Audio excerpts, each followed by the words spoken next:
Bom dia, boa tarde ou boa noite, sejam bem-vindos a mais um vídeo do canal. Eu sou o Cleiton Mo e hoje eu vou trazer mais um conto africano. Dessa vez o conto sobre a garota que foi e voltou, vamos dizer assim. O Cleiton gosta de falar de um tema polêmico. Que foi e voltou, do povo Kikuyu, do Quênia. Então, vamos começar. Bem, como eu falei, o povo é Kikuyu, ele é do Quênia, é ali no Quênia, na parte leste da África. Ali perto do lado Vitória, né? Porque o lado Vitória pega ali na beirinha do Quênia, no pontinho ali. Mas, enfim, esse conto fala sobre uma época a qual o povo estava com uma seca muito grande. Estava sofrendo de uma seca muito grande que já vinha há alguns anos. E essa seca estava começando a preocupar todo mundo, porque, tipo, já tem alguns anos que praticamente não chove, então não tinham como plantar nada, ou automaticamente não acolher. Eles começaram a definhar e tiveram essa dificuldade, realmente, né? Você imaginar que você está há alguns anos sem ver chuva, como é que você vai ter a sua subsistência, né? Basicamente só na caça, e ainda assim de uma maneira mais complicada, porque a água, a gente sabe que a água é importante, né? Então, assim, vai fazer como? Porque não era só a população que estava sofrendo, os animais também, né? Então tudo ali estava fragilizado. Aí a população decidiu um dia, assim, aleatório, se reunir no sopé de uma colina. Eles chegaram lá e começaram a discutir o que poderiam fazer a respeito dessa situação. E não conseguiram pensar em nada, não disseram, vamos perguntar ao curandeiro da cidade. E aí eles foram até essa pessoa, né, esse curandeiro, eles chamam de doutor mágico, um negócio assim, sabe? E chega lá e pergunta para o cara, e ele diz assim, dentro aqui do povoado existe uma menina chamada Wanjiro, e vocês vão ter que sacrificá-la da seguinte forma, todo mundo, do mais novo ao mais velho da cidade, tem que trazer um bode como pagamento para ela. Ela vai ficar no local e ali, toda vez que você oferecer o bode em troca do pagamento para ela vai... Não entendi nada. Vocês vão entender. Ela vai o quê? Ela vai ser dragada pela terra. Ah. Ela vai ser dragada pela Eu terra. acho que a explicação verbal fica mais fácil de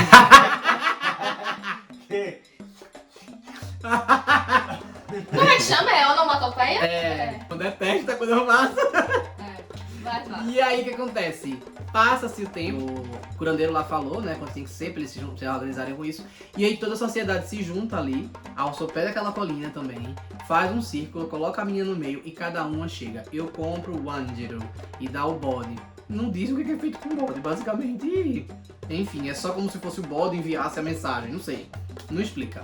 E aí a menina começa a ser dragada, a menina fica em desespero. A família dela começa a chorar, o pai dela fica desesperado vendo a filha daquela forma, a mãe fica, tem que ter outra solução, mas não conseguem pensar em mais nenhuma outra. Eles estão vendo que aquilo tá funcionando de certa forma, ou seja, o ritual tá acontecendo, se vai chover ou não, ele não tem certeza, mas o ritual tá acontecendo e eles começam a ficar desesperados, mas eles não têm nenhuma alternativa, porque seria basicamente o sacrifício de um para salvar todo o povo. Então, meio que os pais pensando nisso, os irmãos pensando nisso, a menina pensando isso ao mesmo tempo que está desesperada, chorando, sem saber o que fazer, não conseguindo se mover direito e sendo dragada cada vez mais, até que de fato ela é dragada e some. Logo, pouco tempo depois, começa a chover e todo o povo é salvo. Acontece a chuva lá, as coisas começam a florir de novo e a população está salva. Mas os pais seguem sofrendo, seguem em luto pela perda da filha. Dentro do povo havia uma pessoa que era apaixonadíssima por ela e não aceita o que aconteceu. Ele diz que vai buscá-la no mundo dos mortos. É o bichão mesmo, hein, doido? E ele vai dar um jeito de chegar lá. Acho que a gente tem um filme com isso. E aí o que acontece? Ele vai atrás de todo jeito dessa menina. Ele pega, se prepara, se arma e sai viajando. Ele passa mais de ano nessa viagem, tipo, viaja por alguns anos e não consegue encontrar aonde seria a entrada do mundo dos mortos. Até que com a última lamentação, ele volta para a cidade onde ele habitava, chega no sopé da colina e chora. Quando as lágrimas dele caem no local aonde ela foi dragada, o chão se abre para ele e ele também é dragado. Jesus Nazareno. Conseguiu o que queria.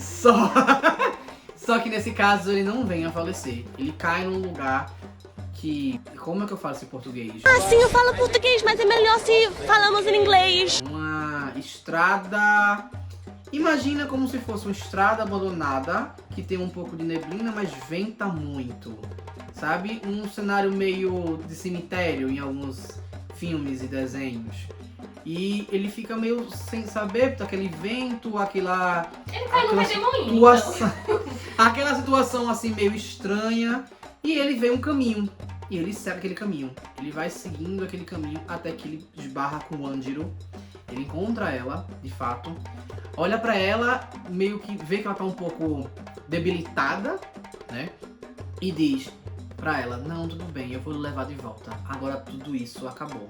Aí ele vai, pega ela com carinho, coloca ela nas costas e volta o caminho todinho. Quando ele chega no início do caminho, ele consegue ascender pra superfície e resgata ela. Só que, com medo do que aconteceu e meio que uma punição pra família dela, ele não leva ela pra casa da família. Ele leva pra casa dele.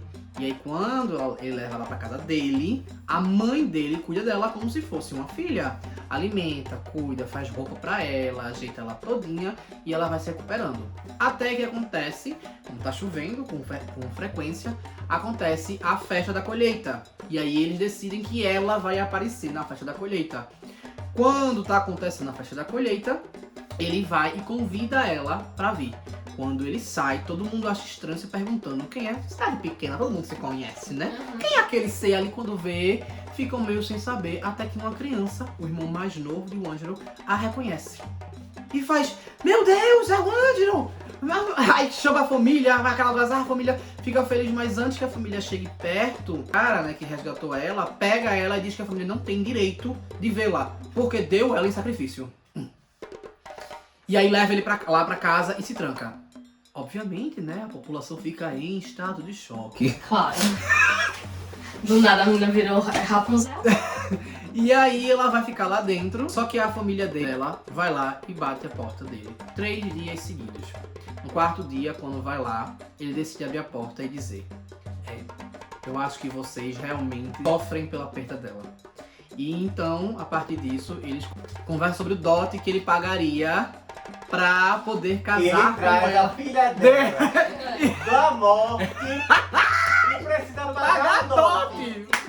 É muita folga. Não, mas ele que faz isso, ele que negocia com o pai um dote, não é o pai que pede. A história dá a entender que é ele que vai negociar um dote com o pai pra poder casar com a filha legalmente, dentro dos costumes deles. Ai, mas é muito estranho. Eu também achei péssima essa coisinha, o dote por si só já deveria ter resgatado a mulher. Não precisava. Coitada. Não precisava, mas pelo menos dá a entender que a família realmente sofreu, que estava se lamentando, porque todos os dias, como eu falei, batiam a porta dele pra falar com ela e todos estavam sempre lamentando e chorando horrores.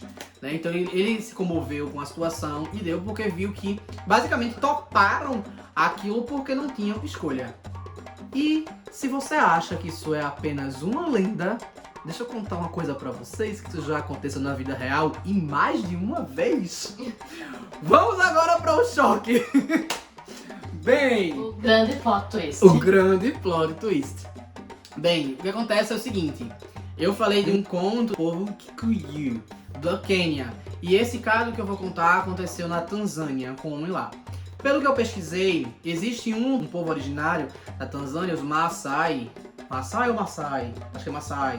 Os Maasai, eles habitavam o sul do Quênia e o norte da Tanzânia. Ali também, mais uma vez, perto ali do Lago Vitória e tal. Então provavelmente tem ali alguma correlação da lenda, mas também de uma coisa específica biológica.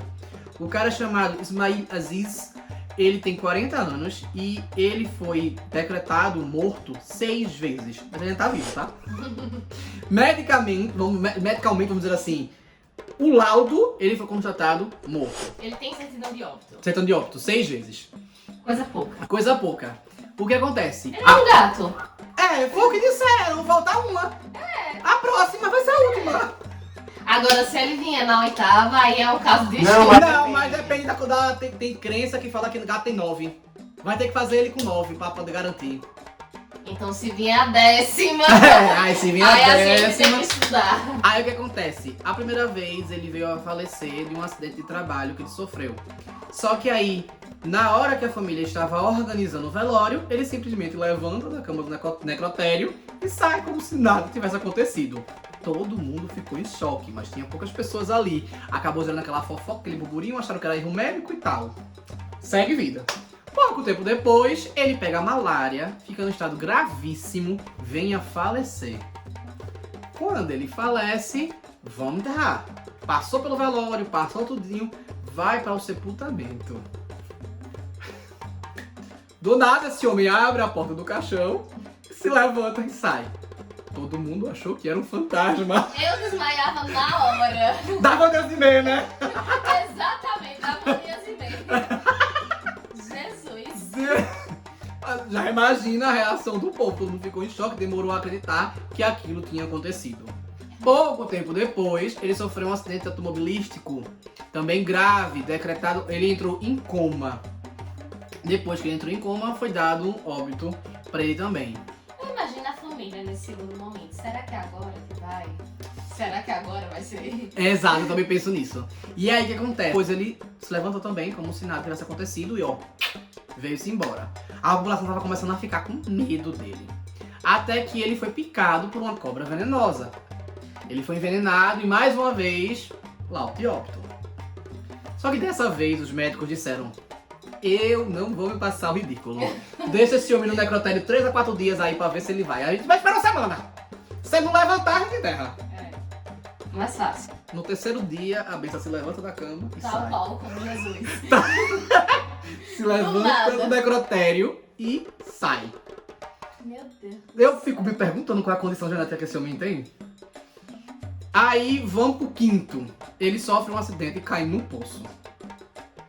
E aí, mais uma vez, ele recebe o laudo de óbito. Durante o procedimento, ele também levanta. Ele fala que cada vez que ele ressuscita, ele sente o corpo dele estranho, mudando alguma coisa dentro do corpo dele. Não, e assim, biológico, químico, porque ele passou por malária, veneno, físico, porque foram vários acidentes.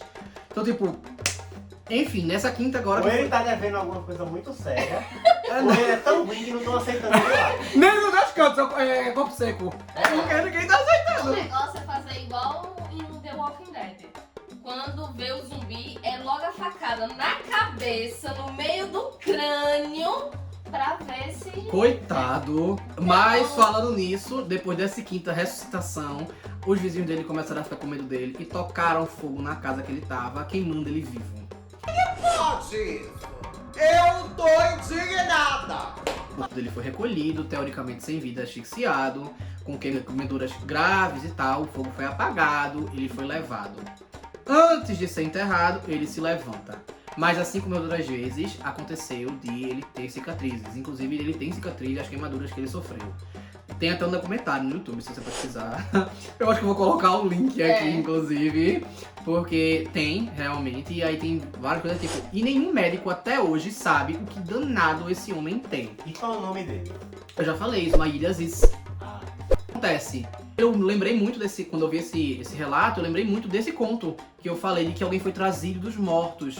Talvez o povo naquela região tenha uma condição genética que às vezes aconteça alguma mutação que dá esse tipo de coisa. E por isso fizeram essa lenda para poder falar sobre esse evento. Como na lenda é uma pessoa só que acontece e eles tratam como um negócio muito diferente, é provável que seja extremamente raro. E por que eu tô falando isso? Porque no caso desse cara, a família desse cara fala que o avô dele também passou por acidentes de morte e ressurreição. Então eles associam a algo hereditário, a algo genético. E não tem nenhum outro histórico na população.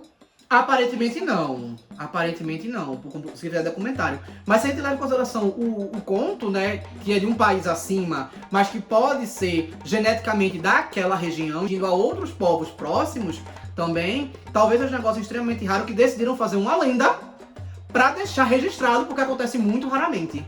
E aí isso acabou se perdendo. E aí o que faz a gente questionar de quantas lendas na verdade são distúrbio genético e a gente não sabe de quantos povos, né? E é isso, eu espero que tenham gostado. Então curtam, comentem, compartilhem, se inscrevam no canal. E se não sabem o que escrever, escrevam Imortalidade. Imortalidade. E é isso, valeu.